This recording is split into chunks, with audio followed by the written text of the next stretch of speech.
All right. So, hello everybody. Welcome to part 3 of Moana.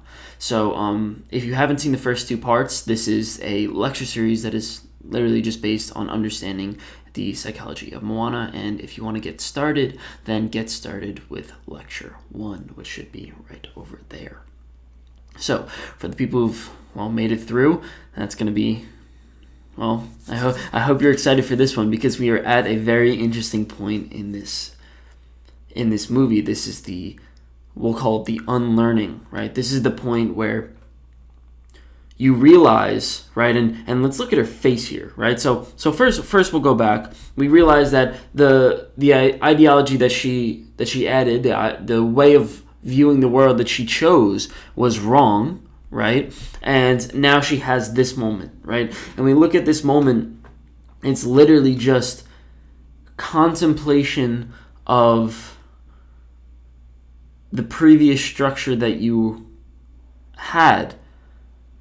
And this is maybe, would I say that this is the hardest moment for all people? I would say it's somewhere up there, because imagine, I used this metaphor before, imagine you were on a boat and your parents gave you this wonderful boat that you could use as a structure to protect you from the water that lies underneath, so you don't drown. And her boat just sank, right? So now that's that face. That's exactly what this face is. You imagine she had a view of the world. She had a depiction of what the world looks like from her view. And, she made a model of the world, you could say. And she just found out that her model was wrong. The way that she viewed the world was wrong. And, you could say from the perspective that we were using before, the path of safety and security that she was on before, she realized that path is neither safe nor secure. And you realize that maybe you're doing something wrong, right? Maybe you're doing something wrong, and that is the meaning of essentially being stranded in water, right? Being stranded in water with no lifeboats, right? Like right now, all she's going to do is look for a lifeboat. And the way I like to look at it is as you have a well, right? You're standing, essentially our whole lives, we stand on top of a well. And it's not like we're, next to the well. We're literally on top of the well, and underneath us is a huge drop. And the only thing that's holding us up is, we'll say, like a mat or like a flooring, right? Like a wood board. And that's our boat, right? That's our structure. And what happens is that's our model of the world, the way that we literally see things. And when you take that wood board and you smash it, which is essentially taking your model of the world and manipulating it and saying, wait a second, this model's wrong, then you're falling, right? You're stuck in chaos, and you're in the state of perpetually falling. And now you find yourself down in a hole, and you have to try to dig your way out of it. You have to, first of all, dig your way out of it, then you have to rebuild a new floor, which is difficult, and that's why so many people don't do it. And now we have the perfect representation of the person who doesn't do it. You have the father. The father says, so Moana says she's flexible, right? She's adventurous. She says, okay, maybe let's go outside the reef and let's do the thing that I've been repressing this whole time. And her father says, hell no, get out of here, right? Don't even try it. And it's funny because we said in the beginning that he is the representation of original sin, right? He's the representation of the fundamental flaw in humans, that when our philosophies go wrong, and we find that in the Moana sense, that Te Fiti has taken over, right? That we have lost control to this,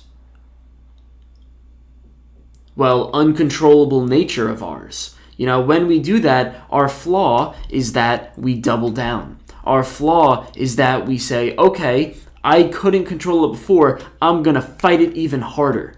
And that was what Maui did, and that's where Maui failed, right? And that's where humans fail. So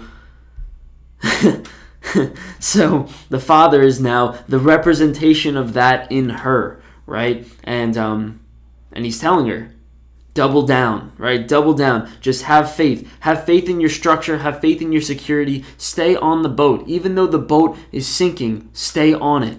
And now we get to figure out why, right? I think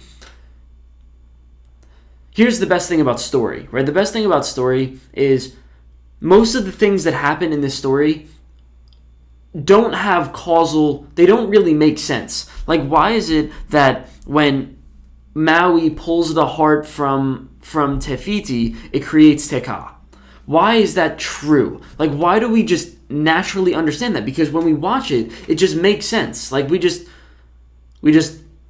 take it as a regular point, as a point in the story, and we just sort of move on. But why? Why do we see that as something that's so fundamental? And why do we just understand that? And it doesn't make much sense in the logical sense, but we understand it. That's something that's unequivocal. We understand it. And the reason why, for example, we understand something like Teka is because it plays out in our natural life in different forms. So, like, for example, you imagine you start out with life, right? And we'll use this in the example of, well, this should be a relatable example, school start times, right? So there's a huge debate as to whether or not you want to have a school start, right? Like, high schools and middle schools start from like either 6 a.m., like 6:30 a.m., or should they start around like 8:30 or maybe like 10, right?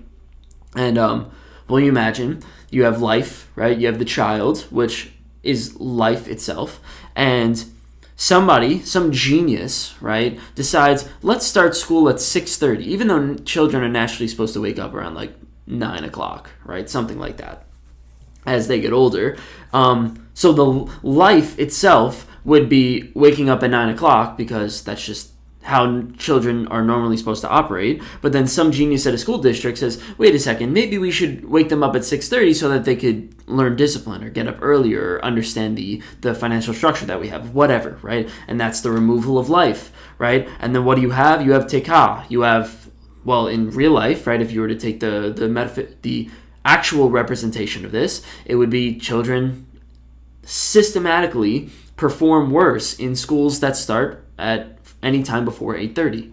Anytime you have a school that starts before 8:30, children learn, they learn at a lower rate and they take in less information, and then they underperform on tests because, well, you created a beast. You created a tired, impulsive beast of a child that doesn't want to go to school because he doesn't want to wake up at 6:30, and most likely he's running on sleep deprivation, which I did throughout my entire high school career.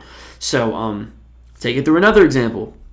You have life, right? You have a child that's born, and then let's say you have a parent that is incredibly repressive, which we'll get back to this, right? You know the philosophy of, a child does something that you don't want, so disown them, right? That's one of the potential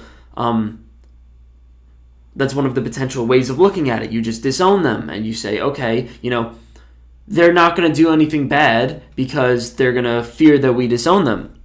So you think about it, right? Child has this natural impulse to do something in his heart, right? We'll say, I don't want to go with the homosexuality example again. We'll say he wants to be an artist, right? Like, it's a family of doctors and he wants to be an artist.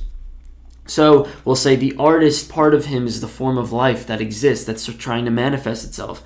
Then the parent says, no, we'll disown you, right? We'll sort of get rid of you. And then what happens? You have this manifestation, right? Which in real life would be essentially taking a child who becomes incredibly, well, unnurtured, right? And has no home, right? And since they have no home, they have no bearings, and they're essentially just sitting in a boat. Their boat has sank, and they're chaotic, right? So, we understand these ideas because they are natural, right? They are a natural part of us, and they play out. These same concepts play out to us in every single part of our lives. So, when we try to understand the Father, for example, we are going to have the same thing. We need to understand why this father is like this. Like, what is his backstory that made him think in this way? And the reason why, and this ties it all together, the reason why I believe that this type of story, the story that I'm about to tell you, actually makes sense is because it made sense to you. And if this story that I'm about to tell you, the backstory of the father, didn't make sense, and if it wasn't some, we'll say, natural part of our reality that was extracted and put into this movie, then we would just automatically dismiss it.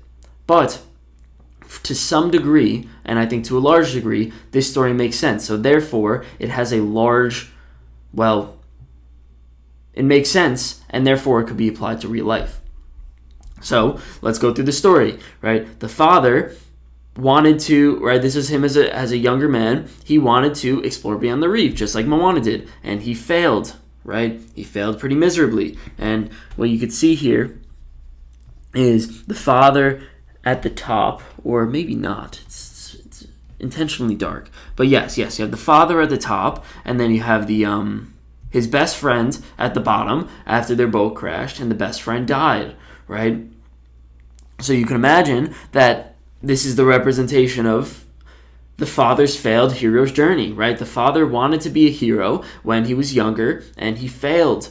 It's the same thing that happened in Frozen too, right? Or Frozen. You know, the father wanted to be a hero and he failed, and therefore he tells his child, don't do it, it's not worth the risk. But, I mean, maybe it's not worth the risk for you. Maybe you failed, right? Maybe you didn't put in enough work. Maybe you didn't, or maybe you just weren't lucky enough. Like, something happened that made you fail in the following of your dreams.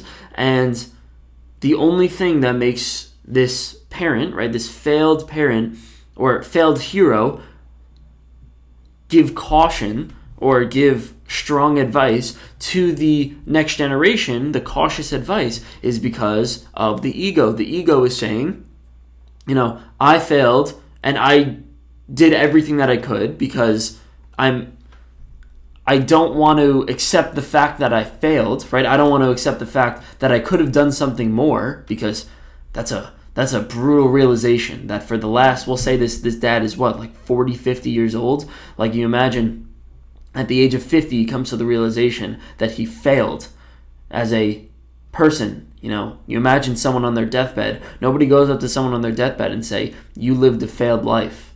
You know, you try to comfort them. You try to make them feel, well, safe, and you try to surround them with the people that they love. So even if they did live a terrible life, you could surround them with the illusion that they lived a good one, right? Which is somewhat brutal. I find that incredibly brutal. But we do that, right? We do that naturally. You don't want to go up. You can't imagine, you know, someone going up to someone on their deathbed and saying, "Hey, listen, can we just come to the realization that your life, all the goals that you want to achieve, you failed." It's not something that happens. So the reason why this father is going, you know, the father, blinded by his ego, you could say, blinded by this, well, dream that that he is right and that he actually did all that he can, you know, which may or may not be true, is going to pass that message down to his daughter. His message is essentially, I did all that I can and I failed. So don't do it because it's not worth the chance. Like, you have almost no chance. It's essentially not worth the risk. And well, that's a tough stage in development, right? Where you're literally trying to parse out where your parents failed and trying to overcome them. But at the same time, like, imagine this, instead of thinking like of this movie as, or this scene as the father's failed hero's journey. You could just imagine this as one of Moana's failed hero's journeys, right? Like you imagine she failed in maybe like a past life, or maybe like one of her childhood failures, right? Imagine this is all internal. This is one of her internal failures. And what happens is sometimes, or one of the things that blocks people from pursuing their dreams, you could say, is fear, And God, I mean, one of the incredible things that we humans do, and this is one of the things that could be for our, positive, or it could be to our detriment, we can learn from other people, and we can learn really, really well. So for example, and we can learn from stories, right? Stories are something that is uniquely human, and they're things that we learn from. So for example, if I tell you a story as a child, which your parents most likely did to some degree, or through some sort of lesson, about somebody who tried to cross the street and didn't look both ways, right? Some, innocuous example, and they died. Well, you don't have to go through the struggle of crossing the street, not looking both ways, and then dying, right? You learn it because you learn from other people, and you get to, that lesson was passed down, and now, out of fear of death, what do? You look both ways, right? And that's relatively innocuous, and it's relatively good, right? It's good that we have this sort of system that we could pass fear down to our children so they don't suffer the same fate. And you look at deer, for example, right? The reference of a deer in headlights. Deer don't learn from each other, right? There's no evolution of the lessons of deer, and you have generation after generation, deer are killed by cars, right? Because, they don't have the ability to transfer one lesson onto another. Maybe some hurt deer goes over and says, hey, listen, guys, you should stay away from those cars. That never happens. So that's something that's uniquely human. And, one of the problems with that, right, so that's the good part of it, right? The problem with that is the lessons that are passed on from either culture, lessons, stories, religion, whatever, right? The lessons that are passed down from these, which are the representation of the Father, are going to make us stop before we even try. One of the reasons why people don't pursue their dreams is because they literally don't even try, because they think it's going to be too hard. And one of the Jungian representations of this, and this plays out in Batman Begins. Batman Begins. It's the representation of the Scarecrow, right? He is essentially the archetype of the Scarecrow. And if you think of a scarecrow, right, what is a scarecrow? You look at it from super far away, and when you look at it from that far, it looks like something to run away from. It looks like a scary human, right, that animals run away from naturally, right? But when you approach it even closer, you realize that it is literally just harmless, right? It is an irrational fear. A scarecrow is the representation of irrational fear, and that's exactly what this Father represents in this case. He says, and that's what we get from learning from stories.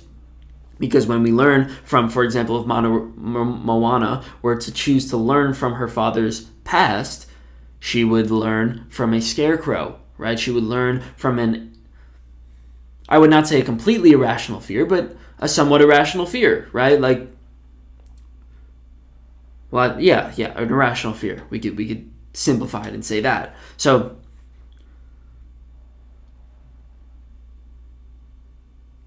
that's the problem of learning from other people, because when other people tell you their stories, they put their own twist on the stories, right? Not only do they put their own twist, but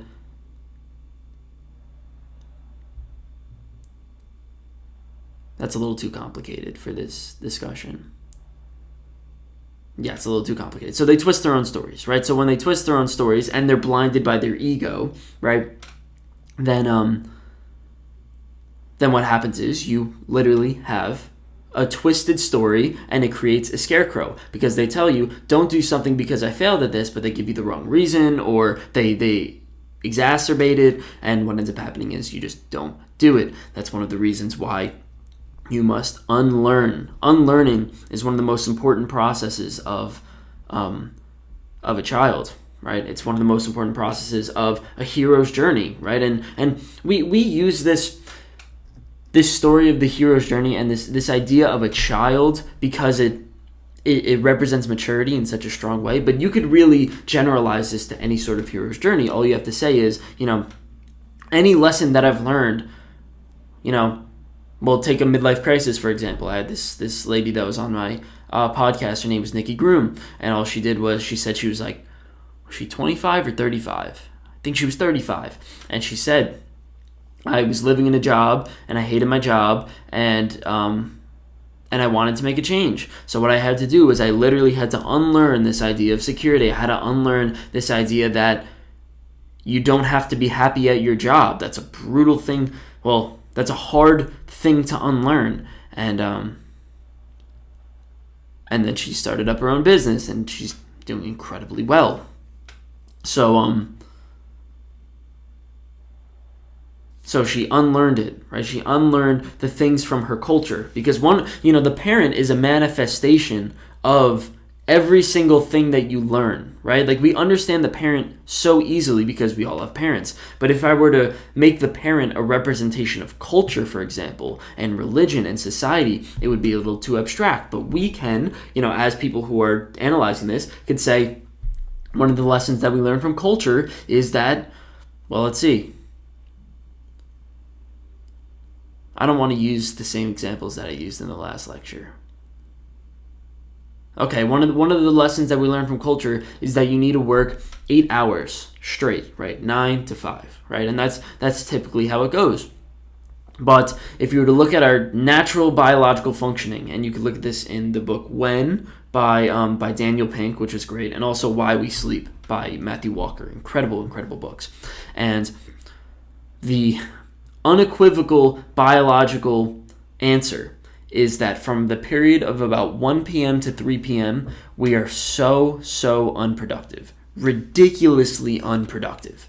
And if you want to know the exact number, 2:55 is the moment that we are least productive throughout the day. And it would almost be better if we worked for like the first 3 hours and took a 2-hour break and then worked for another 3 hours, because throughout the day, you just have a steady decline. But our culture just says, anyways, we just say, yeah, no, with 8 hours, that's just how it is. And, well, it's wrong, right? It's literally wrong. And to be able to go through, we'll say, a hero's journey of, we'll say, transforming your schedule, right? Something like that. Transforming the way you act on a daily basis in your work schedule. Maybe it's better to take a 2-hour break for lunch. Or maybe it's better to, like a siesta, right? Like the siestas they had in Spain. That's, they had it right, and then the siestas actually, they stopped doing the siesta. But that's what you could do, right? You could essentially say, all right, I'm going to go on this hero journey. I'm going to unlearn the things that I've learned in the past, the fact that an 8-hour schedule is the best type of work day, and because that was really made for factory workers, right? Like the 8-hour workday was established for people who were just doing mindless work, right? Imagine 1920s Industrial Revolution, but it's not the same now that we're doing things that are actually cognitively demanding. So you have to unlearn that, and then you have to, it doesn't matter how old you are, you just implement your new system. So this is what Moana must do. She's having a little tough time with this, and I can imagine. So, she says, right, I wish I could be the perfect daughter. So she's having this debate essentially between, it's funny. The debate shifted between being the perfect. So originally it was, do I want to be tribal chief, or do I want to be, do I want to explore, right? Now the debate is, do I want to be the perfect daughter, or do I want to explore? So the first variable changed, and now you can tell she's being ruled by fear, right? She's being ruled by fear of her parents, and there's a really good archetype that I really want to say here. Yeah. Yeah, we'll say it. Well, I'll say it after. I'll say it after. How about that? It's it's Nietzsche's three metamorphoses. So what happens is then there's what song was it? How Far I'll Go, right? And that's exactly what happens. You have the pig gives her oar, right? She says, I don't want to right? Like she considers putting the stone on top, but then she decides that she is going to explore and follow her heart, you could say. And okay, so that's a good point. So Nietzsche's three metamorphoses, right? The idea behind it is that throughout your life you go through three stages. The first stage is you start as a camel. The second stage is you transform into a lion. And the third stage is you transform into a child. Those are the three stages of life, and obviously I'll explain all of them. The first stage is the camel. This is the representation of obedience of childhood, and what happens is you literally are the purpose of a camel is to bear a load, right? To carry things. So what the camel does is it gets on its knees, and this is you as a child, and you say, put a load on me, right? Put a load on my back, and I will learn things, right? And I will take your information, and I will take your rules, your structures of society, every single rule that you give me, which essentially the person putting the load on Moana in this case is her dad, right? He's giving her rules and structure, and so is the culture, and you're a good, obedient kid, right? Then what happens is the camel must walk into the forest and transform into a lion. Why should you transform into a lion? It's because you have to fight a dragon.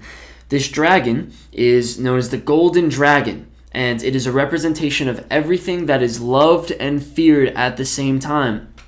And think of it as a god, right? A god is, the fact that it's covered in gold means that people are going to revere him, right? People are going to look at this dragon and say, wait a second, I don't see a dragon. I see something that is covered in gold, and this is beautiful.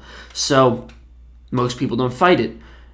But one of the things about this dragon is on each scale, they look upon it, and every scale says, thou shall, thou shall, thou shall. So what it's saying is rules. It's giving you structure. It's giving you a way to live, and you could see the father as the representation of this golden dragon, right? He's saying essentially, thou shall not explore, right? Thou shall not be an adventurer. And the golden part of him, right, the God part of him, is shielded by the fact that he's the tribal leader, right? So there's actually some sort of credibility in this, and maybe there is some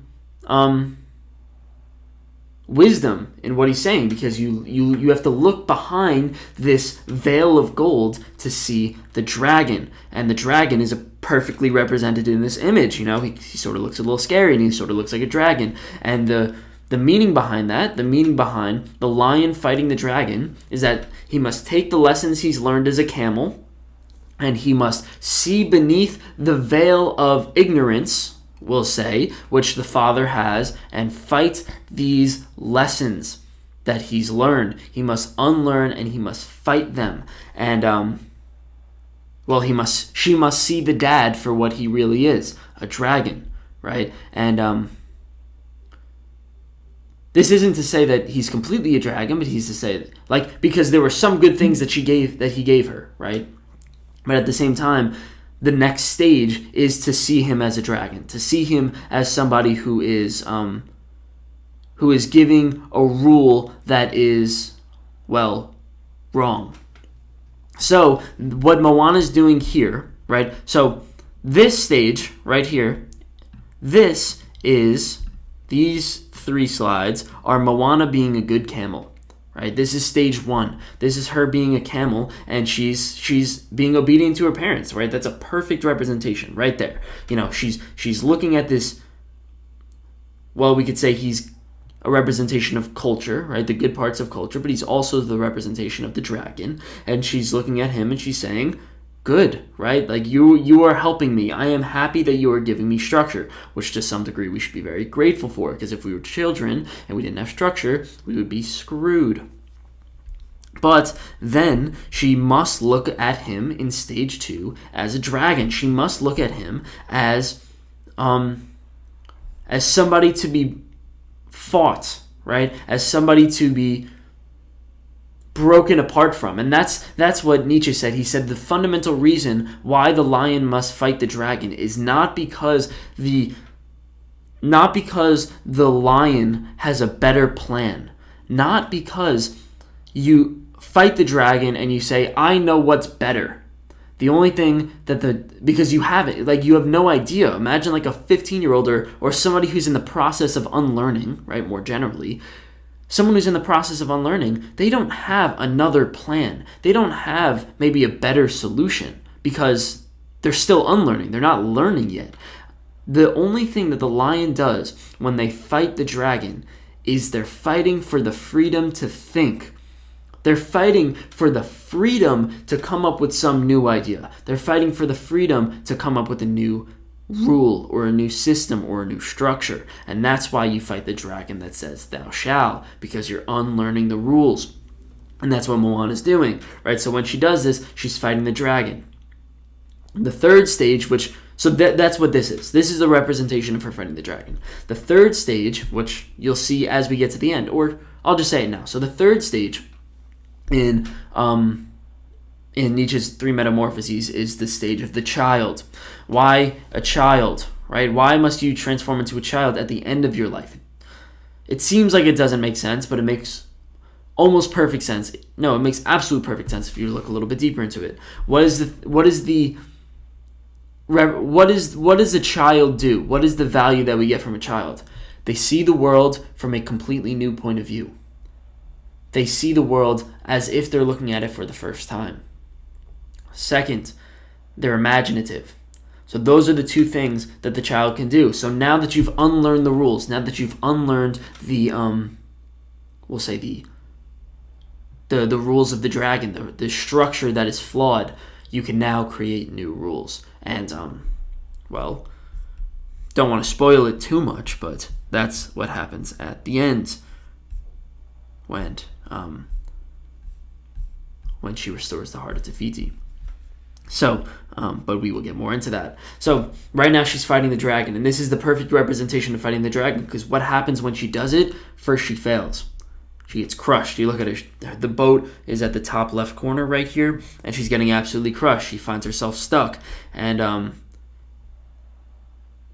she couldn't handle the waves, you could say. You know, she goes to fight the dragon, but she essentially fails. And then she goes back to the grandma and she says, I decided to pursue your path. What do I do? Right? Like, I failed. What do I do? And this was a great conversation because the grandma doesn't say anything.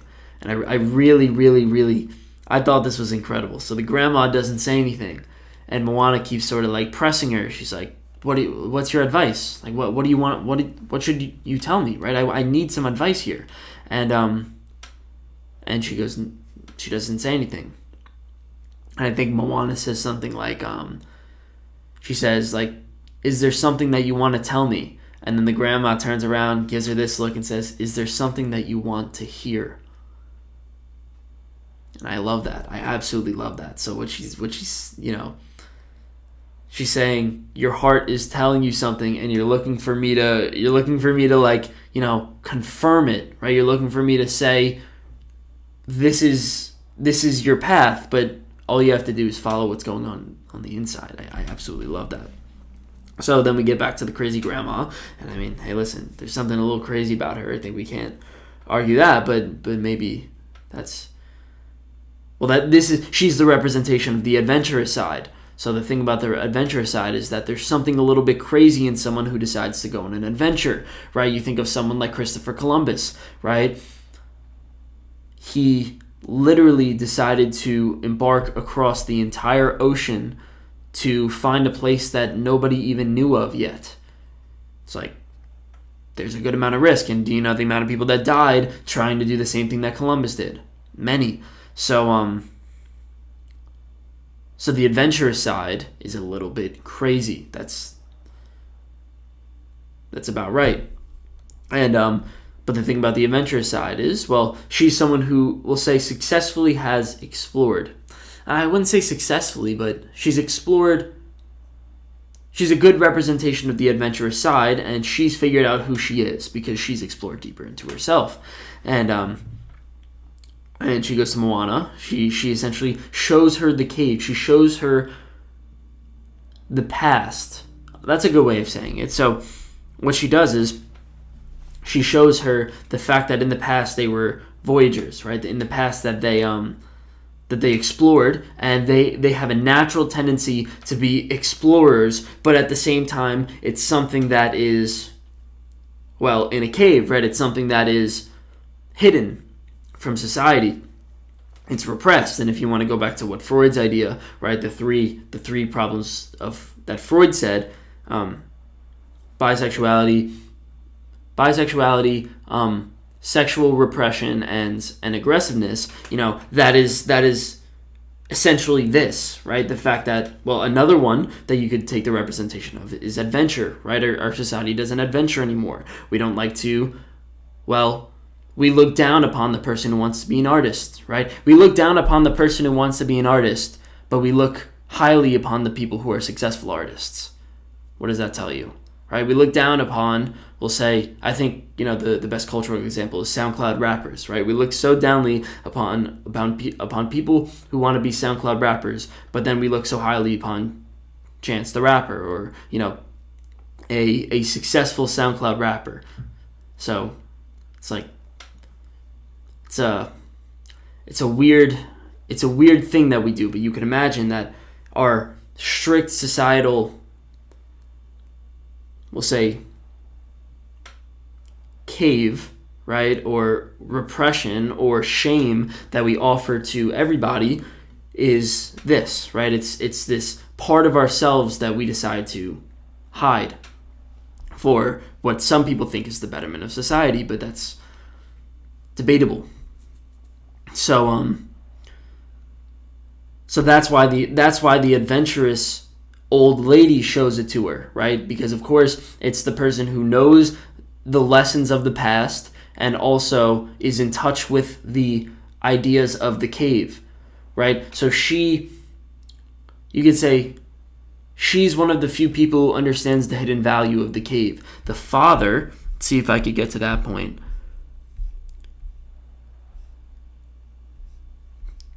Now I don't have it here, but the father says that I should have destroyed that a long time ago. I should have destroyed those boats, because he doesn't see the value in the cave, right? He's not aware of what's going on in the cave, but the adventurous side, the person who, well, if we're going to say is aware of their shadow, is very aware of the cave. So obviously Moana loves it, right? Right? Like of course she's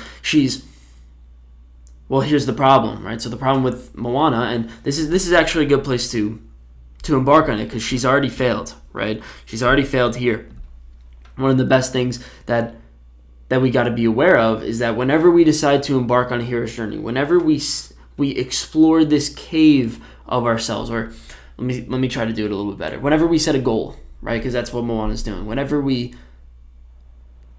well, essentially do anything meaningful, we are going to start as an adventurer, right? We're going to start as somebody who is willing to expand beyond our known boundaries. So if you want to take an innocuous example, if you want to go to a new restaurant, then you're expanding outside of your known boundaries. But the problem with that is that you're incredibly naive, right? You're incredibly naive. You have no idea how you're going to, well, in that case, you don't know the menu, right? But in the case of, or how to we'll say handle yourself in the restaurant. But in the case of something a little bit more serious, you take something like working out. You say, okay, I'm going to start working out, or I'm going to stop smoking, and you have this childish passion that comes within you, which is the representation of Moana right here. But the only problem is you're incredibly naive, right? You have no idea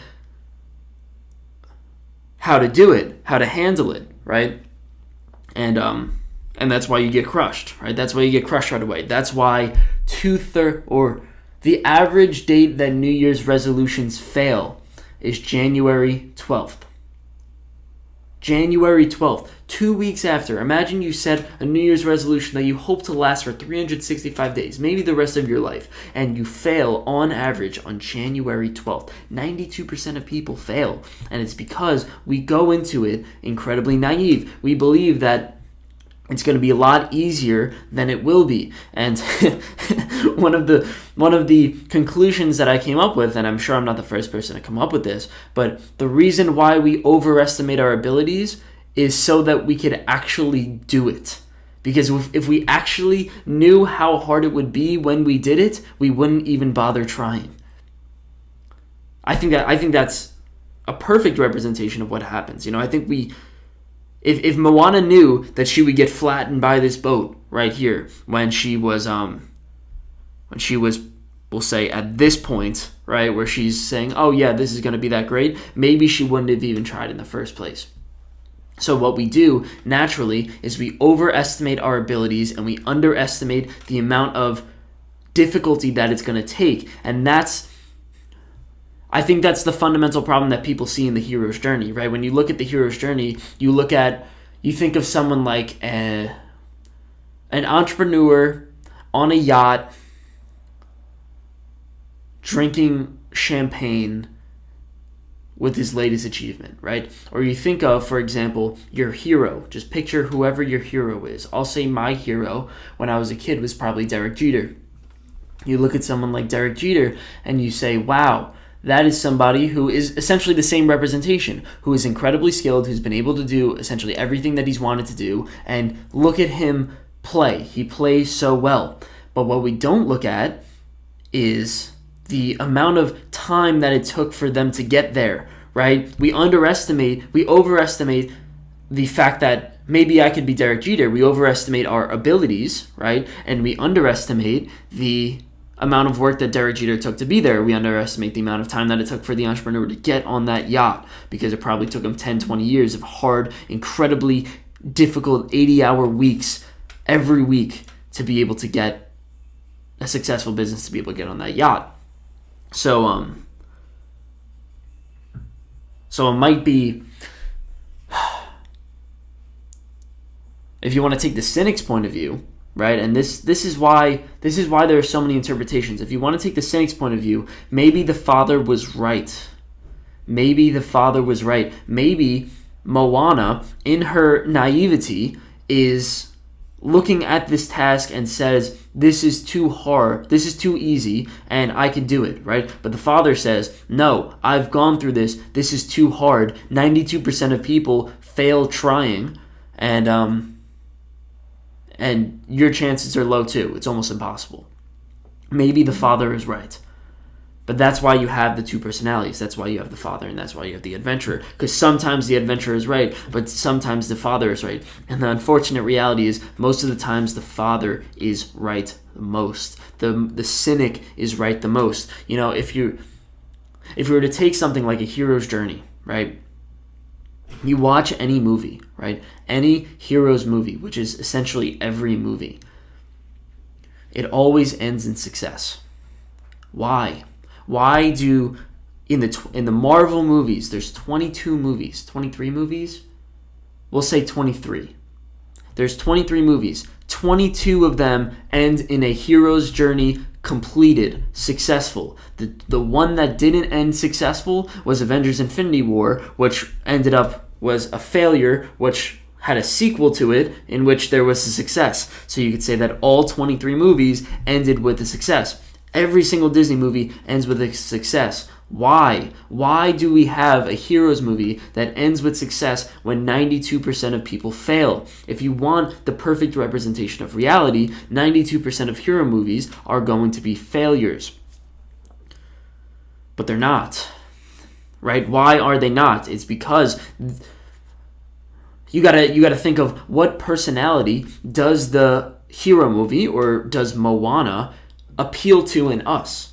It's not appealing to the cynic, right? It's not appealing to the part of us that is conservative, that is secure, because, well, multiple reasons. One of the reasons is the fact that none of this movie makes sense, right? Like, it actually makes no sense, the fact that Te Fiti just turns into Te Ka, but it does make sense, right?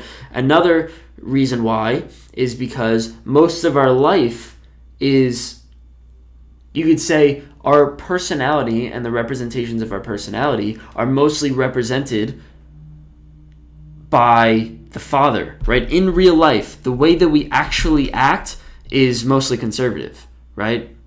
We have these big dreams. One of the big dreams that I notice in almost everybody is everybody wants to go skydiving, right? That's like a popular dream that everybody really wants to go on, but very few people actually go skydiving. It's because they have two personalities. They have the father, right, the conservative, and then you have the Moana. You have the person that wants to go skydiving. And in most of our lives, we activate and we behave like the father. We behave like the person who doesn't go skydiving because we don't go skydiving.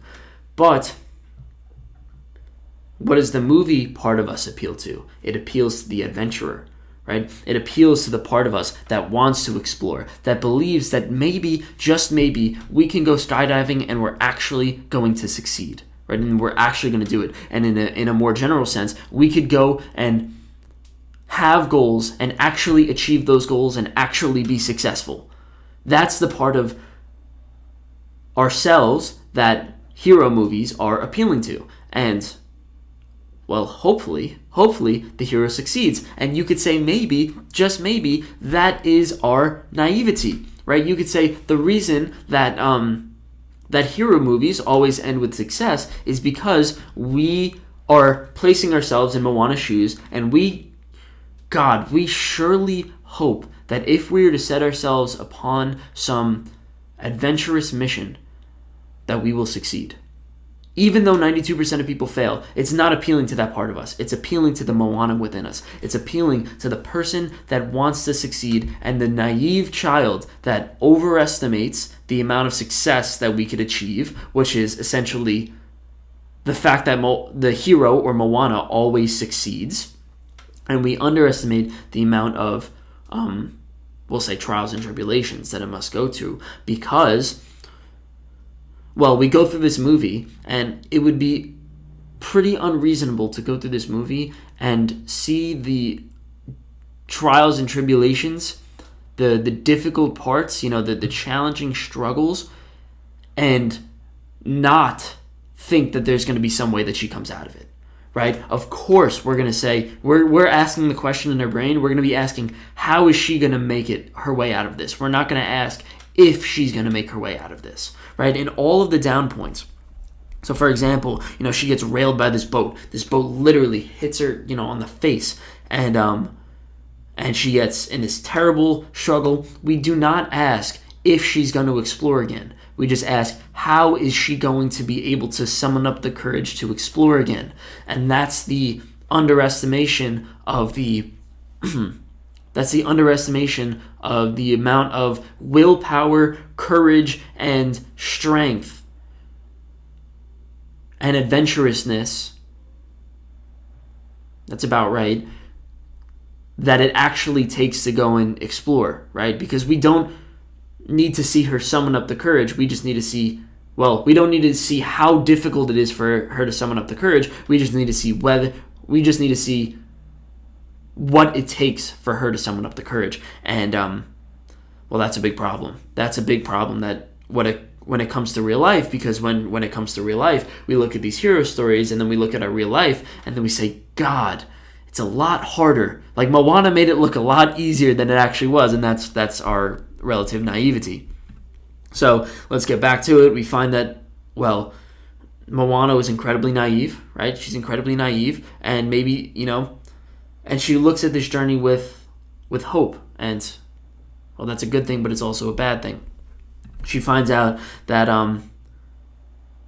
she goes into, part of what she can do now is, now that she knows about her past, right? Here's essentially, now we're moving on to a different topic. She looks at her past and she says, here's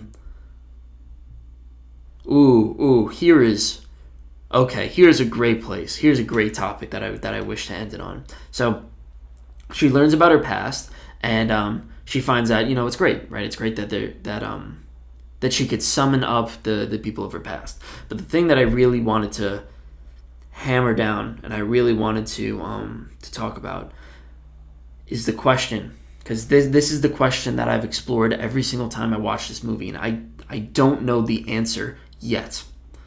You must ask the question. You look at these adventurers, right? The adventurers of the past, and they were happy, right? They were exploring, they were conquering new lands, or conquering is the wrong word, just they would make friends with the people on the island. So they would they would going further into the world and understanding more about the world and therefore themselves. And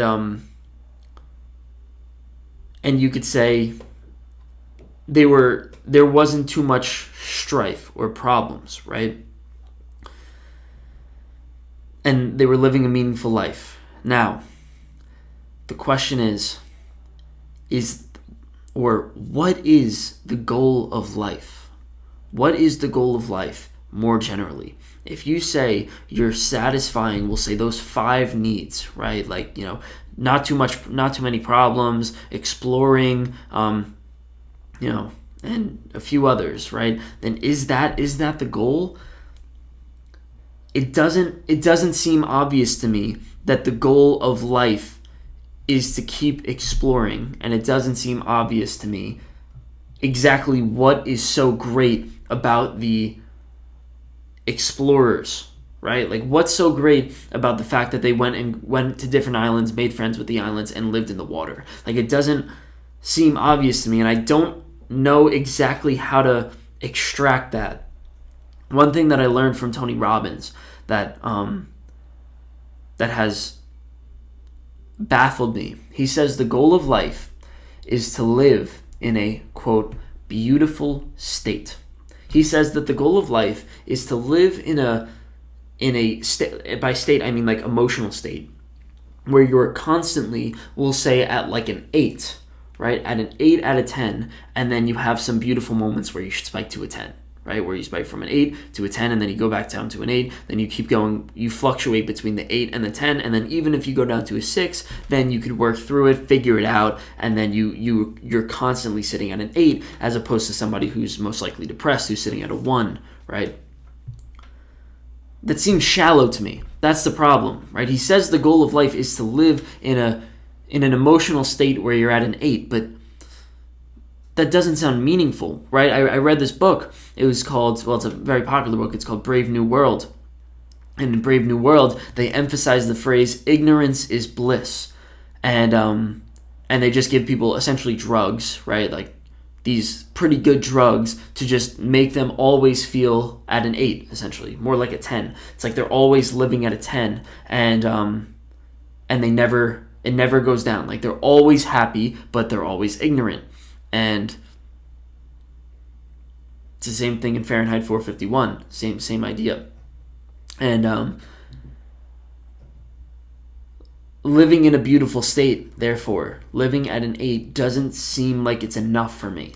And it sounds like the goal of life, if we were to put together the 2 pieces, which, I mean, I'm formulating an entire theory about the world here, which could be wrong, but it seems to me that the goal of life is a combination of living in a beautiful state and satisfying the meaning drives that exist within you. Because that's exactly what they're doing here. They're living in a beautiful state, they're adventuring, and they're doing these amazing things, but they're also doing things that are meaningful, right? They're expanding their knowledge and learning more about the world and learning more about themselves and always pursuing goals and always having meaning in their lives. And to me, it seems like that is the goal of life. And you could, well, the problem is, those meaning drives are always different for all these different people. And living in a beautiful state, it's easier said than done, right? Like, someone who's depressed, you can't just say don't be depressed. So there's a lot of flaws that come in with this theory, but it seems like those are the 2 things. If you're thinking about how to live a meaningful life and what's the best thing to do to get that, see how you could satisfy the exploratory and meaning drives that exist within you, right? And part of that has to do with love, right? Like, it's meaningful to have meaningful relationships and relationships of love, not only in, like intimate relationships, but as well as just regular relationships, and also to live in a beautiful state. But, well, see how those relate to your life. That's the part that I'm going to end it on here. And, well, we'll move on to part 4 when we learn a little bit more about Te Kā.